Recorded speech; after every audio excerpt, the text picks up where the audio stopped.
안녕하세요. 박용덕입니다. 23년 4월 18일 공인중개사법 개정 공포되었습니다. 최근에 전세 사기, 빌라왕 이런 것들 때문에 세입자를 보호하기 위해서 공인중개사법이 일부 개정되었는데 내용 살펴보도록 하겠습니다. 이번 시험 범위에 포함되죠. 10월 18일 시행되기 때문에 10월 28일 날 시험 날짜이기 때문에 과거에 보면 시험 보는 날 시행되는 것도 출제된 사례가 있습니다. 자, 첫 번째, 금고 이상 형을 선고받고 집행유예 기간 동안 종전의 결격 사유에 해당되었는데 이번에 개정되어 가지고 이제 집행유예 기간이 경과되고 나서 2년 동안 결격 사유에 해당됩니다. 더 길어졌죠.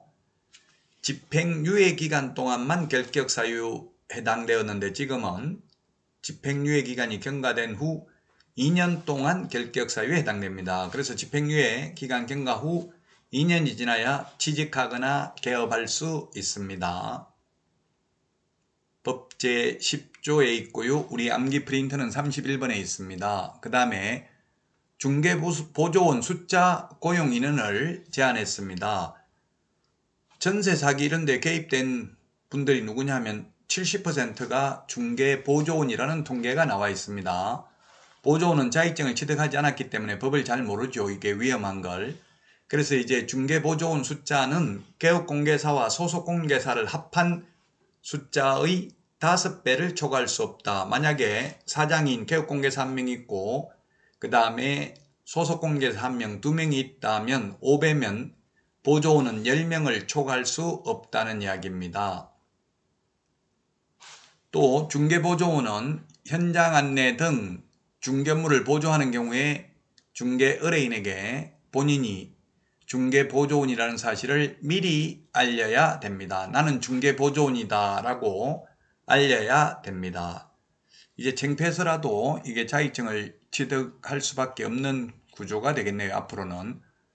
뭐 보조원이다 하면은 손님들은 별로 안 좋아하겠죠? 공인중개사는 없냐 이렇게 말할 수도 있을 것입니다. 근데 보통 이게 일반 중개사무소에는 뭐 보조원이 이렇게 5명씩 되는 경우는 거의 없죠. 소위 기획부동산 뭐 이런 케이스들 보조원 수십 명씩 모아놓고 텔레마케팅하고 이런 업소들이 있거든요. 그런 것들을 그런 데서 주로 탈법행위를 많이 하니까 그런 것을 방지하기 위한 제도라고 볼 수 있을 것입니다. 자, 그 다음에 중개보조원 숫자를 초과해서 고용한 경우, 초과했다는 것은 개업공개사 숫자 더하기 소속공개사 숫자 곱하기 5배니까 만약 사장 혼자 있으면 중개보조원은 5명 이하를 고용해야 됩니다. 자격증 있는 소속공개사 고용 인원수 제한은 없죠. 만약에 개업공개사와 소속공개사를 합한 인원의 5배를 초과해서 보조원을 고용하면 반드시 등록을 취소해야 되고요. 또한 1년 이하의 징역이나 1천만 원 이하의 벌금에도 처합니다. 둘 다 가능하죠. 행정처분도 하고 행정형벌도 부과한다는 이야기입니다. 그 다음에 중개보조원임을 고지하지 아니한 경우는 저는 중개보조원입니다 하고 손님에게 미리 말하지 않았다면 500만 원 이하의 과태료입니다. 참 이거 나중에 입증하기가 애매할 것 같아요. 나는 중개보조원이다 이런 말을 했는데도 손님이 못 들었다 이렇게 할 수도 있겠죠. 그래서 나중에 이게 이제 시행되면 현업에서는 어떻게 될지는 모르겠는데 어쨌든 보조원이라는 걸 고지하지 아니한 경우에는 500만 원 이하의 과태료인데 이 500만 원 이하의 과태료는 그 해당 보조원 당연히 500만 원 이하의 과태료입니다. 이때까지 공인중개사법에서 보조원은 과태료 부과하는 게 없었습니다. 그러다 보니까 이제 보조원들이 오히려 탈법 행위에 노출되는 경향이 있었다는 이야기입니다. 그래서 보조원 500만 원 이하의 과태료고요.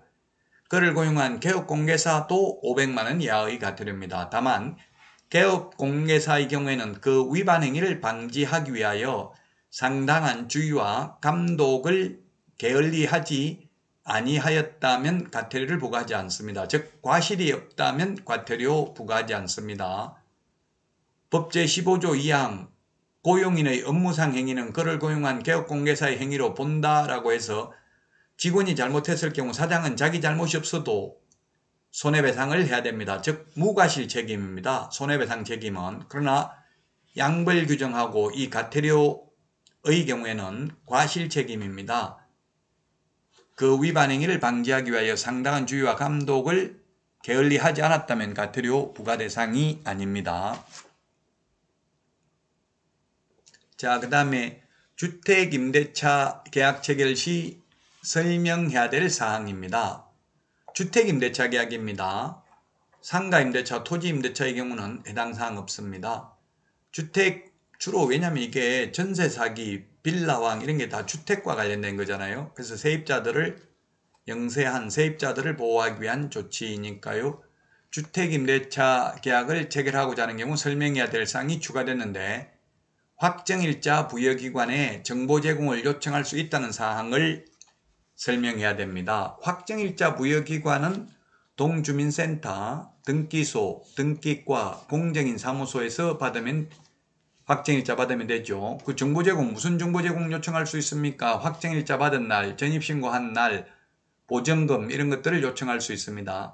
인적사항은 요청할 수 없죠. 인적사항은 거래 당사자 즉 임대인 임차인만 요청할 수 있습니다.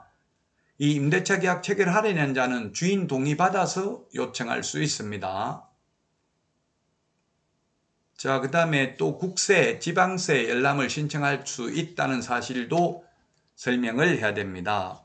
국세징수법 109조 1항 2항, 지방세징수법 제6조 1항 3항에 있는데요. 원칙적으로는 임대인 동의를 받아서 열람을 요청할 수 있습니다. 임대인 동의를 받아야 됩니다. 그러나 왜냐하면 이해관계인 이게 세금 같은 경우는 주인 동의 없이 그냥 아무나 열람을 하면 안 되겠죠. 그래서 임대인 동의를 받아야 됩니다. 다만 그러나 보증금이 1,000만 원 넘는 경우에는 임대인 동의 없이도 직접 임차인이 열람을 요청할 수 있습니다. 열람할 수 있습니다. 그 대신에 이게 임대차 계약을 체결해야 되죠. 임대차 계약 체결 후 임대차 기간이 시작되기 전에 요청할 수 있는데 보증금 1,000만 원 넘는 경우. 근데 문제는 이미 임대차 계약을 체결했습니다. 그래서 특이하게 만약에 국세, 지방세, 체납 사실이 있는 경우에는 계약 깨기로 하고 받은 계약금 다 돌려주기로 한다. 이런 걸 특약으로 넣어야 되겠죠. 그래서 보증금 1,000만 원 넘는 경우는 주인 동의 없이도 체납 세액 등을 열람할 수 있습니다. 이러한 사실을 임대차 계약을 체결하려는 자에게 알려주어야 합니다. 자, 이번 시간은 2023년 4월 18일 공포된 공인중개사 법률에 대해서 말씀드렸습니다. 그러면 다음 기회에 찾아뵙도록 하겠습니다. 여러분 수고하셨습니다. 안녕히 계십시오. 안녕.